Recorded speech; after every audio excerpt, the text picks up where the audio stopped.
Treasure Island by Robert Louis Stevenson. Chapter 23. The Ebb-Tide Runs. The Coracle, as I had ample reason to know before I was done with her, was a very safe boat for a person of my height and weight, both buoyant and clever in a seaway.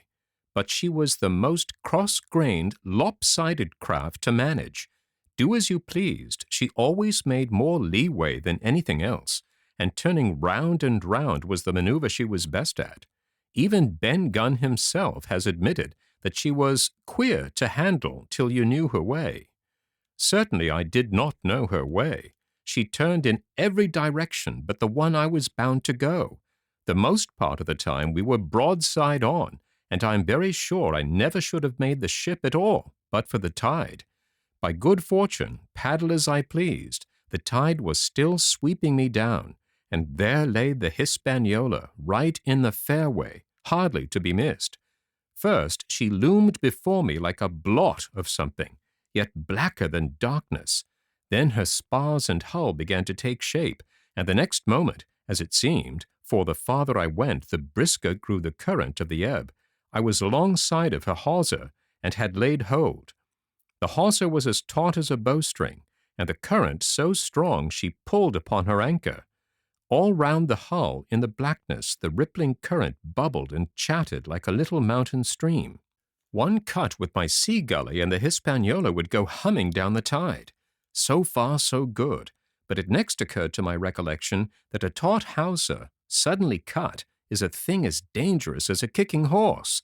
10 to 1, if I was so foolhardy as to cut the Hispaniola from her anchor, I and the Coracle would be knocked clean out of the water. This brought me to a full stop, and if fortune had not again particularly favored me, I should have had to abandon my design. But the light airs, which had begun blowing from the southeast and south, had hauled round after nightfall into the southwest. Just while I was meditating, a puff came, caught the Hispaniola, and forced her up into the current, and, to my great joy, I felt the hawser slacken in my grasp, and the hand by which I held it dip for a second under water.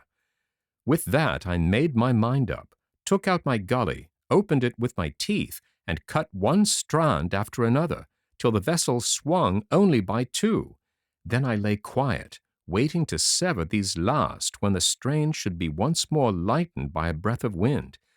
All this time I had heard the sound of loud voices from the cabin, but, to say truth, my mind had been so entirely taken up with other thoughts that I had scarcely given ear. Now, however, when I had nothing else to do, I began to pay more heed. One I recognized for the coxswain's, Israel Hands, that had been Flint's gunner in former days. The other was, of course, my friend of the red nightcap. Both men were plainly the worse of drink, and they were still drinking, for even while I was listening, one of them, with a drunken cry, opened the stern window and threw out something, which I divined to be an empty bottle. But they were not only tipsy, it was plain that they were furiously angry. Oaths flew like hailstones, and every now and then came forth such an explosion as I thought was sure to end in blows. But each time the quarrel passed off and the voices grumbled lower for a while, until the next crisis came, and in its turn passed away without result. On shore I could see the glow of the great campfire burning warmly through the shoreside trees. Someone was singing, a dull, old, droning sailor's song with a droop and a quaver at the end of every verse, and seemingly no end to it at all but the patience of the singer. I had heard it on the voyage more than once, and remembered these words, "But one man of a crew alive, what put to sea with 75?" And I thought it was a ditty rather too dolefully appropriate for a company that had met such cruel losses in the morning. But indeed, from what I saw, all these buccaneers were as callous as the sea they sailed on. At last the breeze came, the schooner sidled and drew nearer in the dark. I felt the hawser slacken once more, and with a good tough effort, cut the last fibers through. The breeze had but little action on the Coracle, and I was almost instantly swept against the bows of the Hispaniola. At the same time the schooner began to turn upon her heel, spinning slowly end for end across the current. I wrought like a fiend, for I expected every moment to be swamped, and since I found I could not push the coracle directly off, I now shoved straight astern. At length I was clear of my dangerous neighbor, and just as I gave the last impulsion, my hands came across a light cord that was trailing overboard across the stern bulwarks. Instantly I grasped it. Why I should have done so I can hardly say. It was at first mere instinct, but once I had it in my hands and found it fast, curiosity began to get the upper hand, and I determined I should have one look through the cabin window. I pulled in hand over hand on the cord, and when I judged myself near enough, rose at infinite risk to about half my height, and thus commanded the roof and a slice of the interior of the cabin. By this time the schooner and her little consort were gliding pretty swiftly through the water. Indeed, we had already fetched up level with the campfire. The ship was talking, as sailors say, loudly, treading the innumerable ripples with an incessant weltering splash, and until I got my eye above the window-sill, I could not comprehend why the watchman had taken no alarm. One glance, however, was sufficient, and it was only one glance that I durst take from that unsteady skiff.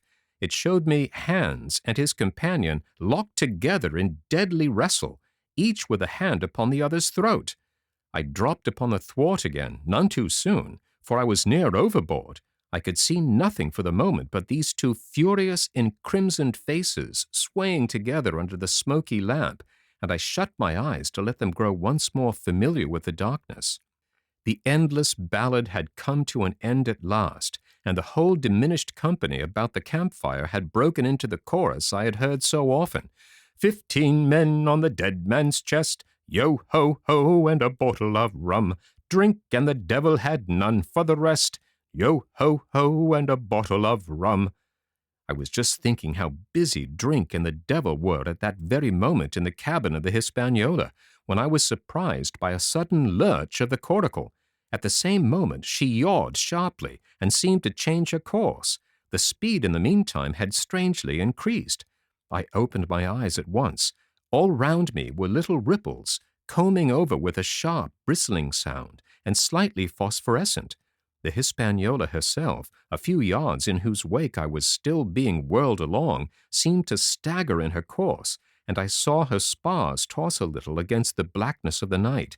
Nay, as I looked longer, I made sure she also was wheeling to the southward. I glanced over my shoulder, and my heart jumped against my ribs.